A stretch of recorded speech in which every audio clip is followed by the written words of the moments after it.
È arrivata l'estate, oggi 21 giugno, prima giornata ufficiale d'estate, anche se da qualche giorno le temperature si mantengono molto alte.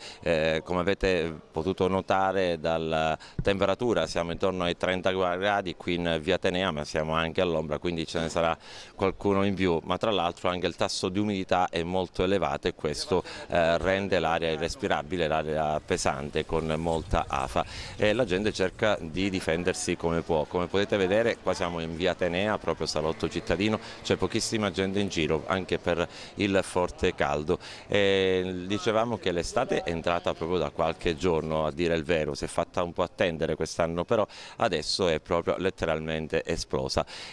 Come ogni stagione estiva purtroppo non mancano naturalmente i problemi, a cominciare dagli incendi, decine e decine di chiamate al centralino dei vigili del fuoco, ma anche il pronto soccorso dell'ospedale San Giovanni di Dio risulta intasato per continui malori che prendono soprattutto di mira gli anziani e i bambini.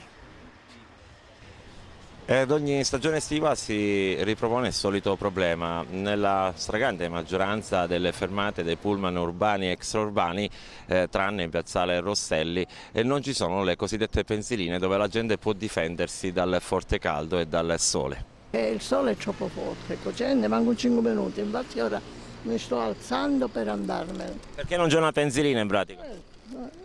Tante cose mancano ad Agrigento, non c'è solo la pensilina. Lei è sempre qua praticamente al lavoro.